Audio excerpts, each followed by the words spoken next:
Hi, I'm Suzie Dills, and I'm the director of the Hoover-Price Planetarium at the William McKinley Presidential Library and Museum, and I want to welcome you to this week's edition of Astro Adventures. Well, the big news last week, scientists just discovered the new closest known black hole. So what do we know? It's 1,000 light years away from Earth, and it was discovered by a team of astronomers at the European Southern Observatory. And it's located in the southern hemisphere night sky in a system called HR 6819 in the constellation called Telescopium. And astronomers found evidence of the black hole by tracking two of its companion stars, which can be seen with the unaided eye.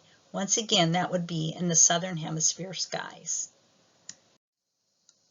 And today I want to feature something called the ecliptic and how that relates to the zodiac signs. So the ecliptic is the imaginary line that marks the path of the sun through our sky. And as the Earth orbits the sun appears to pass in front of different constellations. The signs of the zodiac come from the constellations that lie on the ecliptic.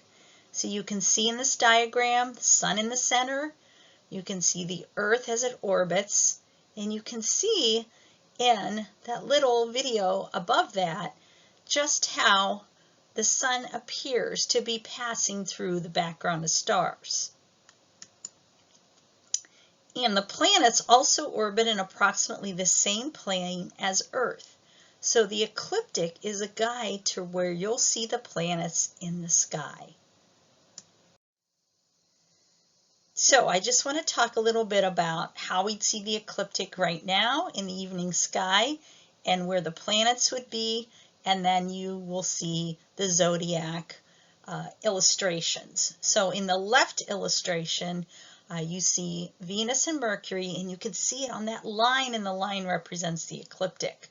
And now look at the image on the right, and you'll see where the constellation patterns are lying. You can see Taurus, you can see Gemini, you can see Cancer, you can see Leo, and you can see Virgo lying on that line we call the ecliptic. And that's in our evening sky right now.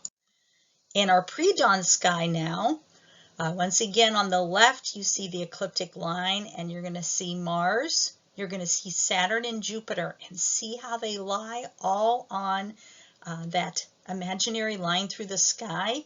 And then you can also see our constellation illustrations that will be lying on the ecliptic currently. So Scorpius, Sagittarius, Capricorn, Aquarius, and part of Pisces there. And what was really interesting, the original division of the 12 zodiac constellations emerged when early sky watchers noticed that Jupiter requires 12 years to complete its trip around the ecliptic. And it was spending 1 year in each zodiac constellation. Remember, Jupiter is very brilliant, so that would have been quite easy to find in the night sky. And then the number 12 became a very powerful symbol. 12 apostles, 12 biblical patriarchs, 12 jurors, 12 months in a year, and the moon sweeps Earth 12 times a year with 12 days left over.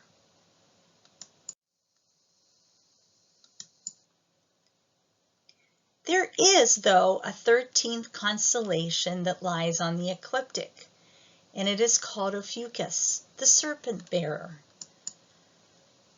And it wasn't recognized as a constellation of the zodiac by Western astrologers. but it does lie on the ecliptic. You can see, if you look down towards the bottom, you can see the foot of the constellation, the Serpent Bearer, was touching that imaginary line. So the sun, moon, and planets sometime reside in this constellation.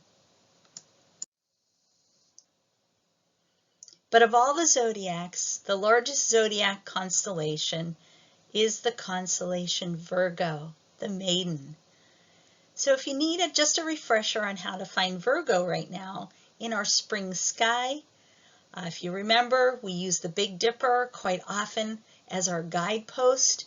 So once again, locate the Big Dipper pattern in the sky, arc off the handle to a bright star called Arcturus, and then you're just going to speed or head over there to the right to a star called Spica.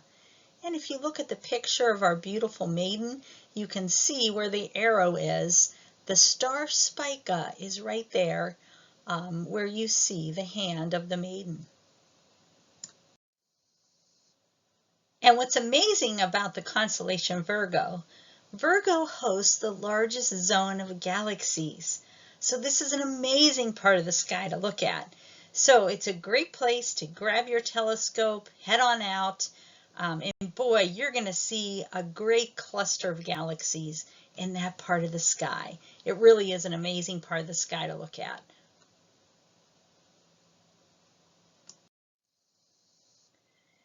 And then don't forget, we have our star map available, and you can see any of the highlights here.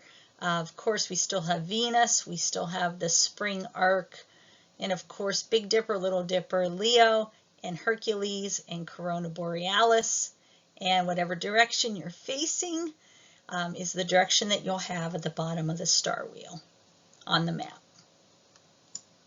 So once again, head over to the Facebook page for the McKinley Presidential Library Museum or my website, starrytrails.com, for the checklist for May, the May map, and then on my website too, I have other illustrations available. We have activities and also an audio, all the tools you need to head outside and enjoy the night sky.